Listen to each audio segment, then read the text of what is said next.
Hi.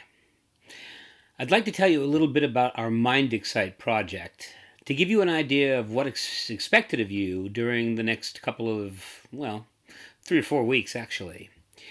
Basically, you've already completed a research paper, and perhaps that research paper may be about the same topic that you are interested in pursuing for your Mindexcite presentation and paper. So let me lay it out for you. First, Mindexcite is a little different than the research paper you just completed because Mindexcite is a presentation that you give in front of your class. It's 5 minutes long, and it's accompanied by a 5 minute self-running slideshow, or the 20 slides each show up for 30 seconds apiece. It's self-running so that you don't have to press a button to get it to go ahead or move forward.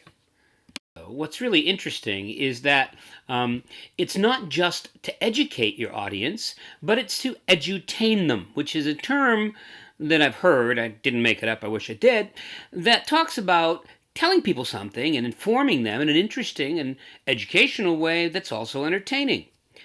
The other part of the Mindexcite project is for you to persuade everybody who's listening that they should get as excited as you are about the topic you've chosen.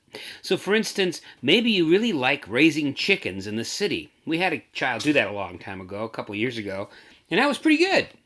I don't think raising chickens in the city is that exciting, but maybe you're just sitting there listening, and this guy starts talking, and the next thing you know, you're saying to yourself, he's got a point. Maybe having chickens in the city would be a good idea.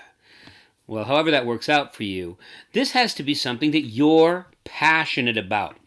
And passion is something you feel strongly about, that you support, that you'd be doing even if you didn't have to. Something that you're passionate about is something that you think about. It's not your schoolwork. It's what you think about or do when that's done. And so really, we want you to be thinking about something. Maybe it's just an idea. Maybe it's a movement. Maybe it's a hobby. Maybe it's something you do, or maybe it's something you make, or maybe it's something you just know about that you think people should get more excited about. Sometimes in our world, people complain that they're bored, but I believe that boredom is a choice. If you're bored, you're not working hard enough with your imagination so you can become more interested in the world in general. So the Mindexcite becomes your opportunity to get up and stand up for 5 minutes and have your say and say your piece and make sure that you teach the audience a little bit about something they might not know. You can take something that they already know and increase information about that, or you can take something they know nothing about that you have some specific information about, and then you can tell them all about it. It may be a brand new situation for them, a brand new learning experience. When you're done, you have to practice. And so you're going to create this amazing slideshow. It's got 20 slides. I'll tell you how to do that in class, but basically it's a slideshow mostly just with pictures, very little text.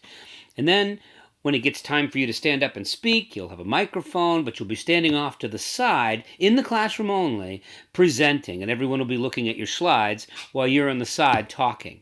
What's interesting about this is that you'll have to practice it a few times. It doesn't take very long to practice a 5-minute speech. So it's half informational, and the other half is your persuasion. So it's you selling the idea after you tell everyone what the idea is. Kind of interesting, kind of good thing to do. Uses expository thought and writing as well as expository thought. And then we go to persuasive thought. That's what we want. We want a blend of the two of them. Okay, so you've listened to me long enough. I hope that you have a good time. Check out all the steps here in the web site in the classroom. Make sure you do step 1 first, because that's how that works. Move forward to 2, 3, 4, and 5.